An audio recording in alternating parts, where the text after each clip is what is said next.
The major changes in my Batteryman deck design focus on the overarching change in theme, in that this deck has gone from one that looked for that quick, overpowering strike to a deck that has the capacity to absorb an opponent's assault and then launch a more controlled and explosive attack. This change needed to occur due to the ability of the new meta decks, most notably Cosmos and Monarch, to launch an OTK strike of their own back against Batteryman if your OTK failed, which in my experience in this meta is more likely than it was in the past metas. The long and short of it is, basically, Batterymen have a difficult time maintaining field presence against current meta decks. Thus, they need to be supplemented with attack stoppers and straight firepower. To this end, I have removed the 3 Photon Thrashers, the 3 Batteryman AAA, and the 2 Thunder Seahorses in favor of 2 Gorz, which provide quality field control as well as significant power and some level of OTK stoppage, 2 Battle Faders for obvious anti-OTK reasons and tribute fodder,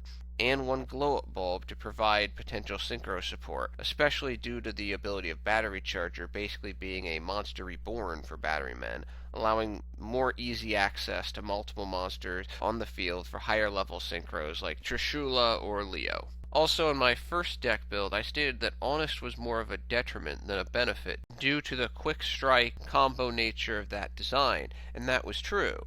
But the meta has changed, and raw firepower is definitely needed, and Honest certainly provides raw firepower. 2 copies of Honest. The anti-destruction nature of Cosmos, Monarchs, and to lesser extent Pendulum decks and PK Fire significantly limit the value of destruction-based spells from the previous build. Thus, I've removed the 2 Dark Holes and the 1 Short Circuit, as well as the 1 Book of Moon.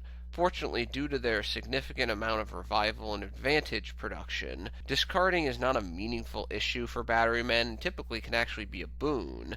Thus, the 2 Mystical Space Typhoons have been replaced by 3 Twin Twisters. With a more consistent control strategy and a smaller monster count, I now run 3 Pot of Dualities because special summoning immediately isn't super critical anymore. The allowable 1 Upstart Goblin and the 1 copy of 1 Day of Peace. In my opinion, almost any archetype that was created earlier than Duelist Alliance should look into running 1 Day of Peace, because more than likely it's probably going to help the deck compete against the current meta. With Glow-Up Bulb and fewer Batteryman monsters, I like running 1 copy of Foolish Burial. It helps set up synchro plays by dumping Glow-Up Bulb, aid in summoning Industrial Strength by getting that extra Batteryman in the graveyard, or setting up a 9-volt summons from the graveyard with Battery Charger, Batteryman's type-specific monster reborn. Finally, closing out the spells, both due to the swarming ability of Batterymen and the need for raw attack power in this meta to attack over Cosmos, Monarchs, and probably eventually Blue Eyes, I run 1 copy of United We Stand. For the traps, with now only 7 real Batterymen targets, portable Battery Charger is no longer consistent enough for my taste.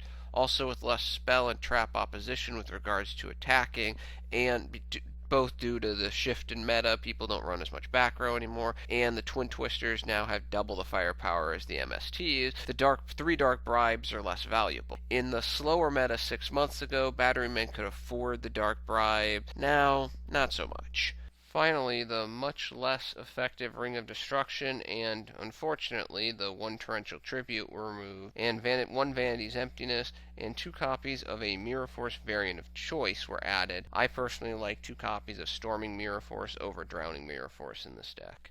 But I also side Drowning it in to close up the deck.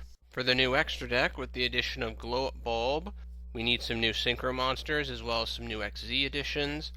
I run 1 Leo, the Keeper of the Sacred Tree, 1 Trishula, Dragon of the Ice Barrier, 1 Crimson Blader, 1 Michael, the Arch-Lightsworn, 1 Red Wyvern, 1 Ally of Justice Catastor, 1 number 39 Utopia Beyond, 1 Photon Strike Bounzer, 1 Utopia the Lightning, and the corresponding number 39 Utopia, 1 number 106 Giant Hand, 1 Castel, 1 number 82 Heartland Draco, because there are times when you're going to do 68 to 70, 200 damage and you need that extra direct attack from Heartland.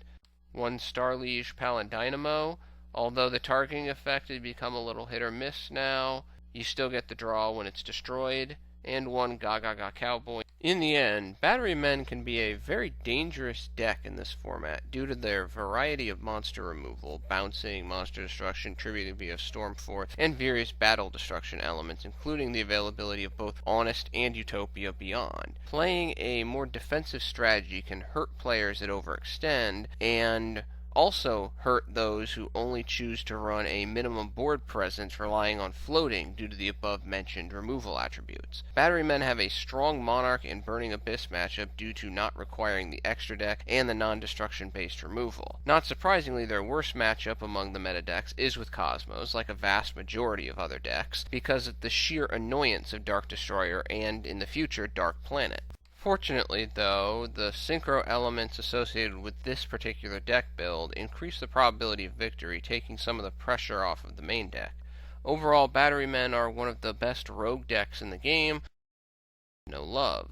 Well, that is my updated Batteryman deck. Thank you for your attention and your time. I'm out.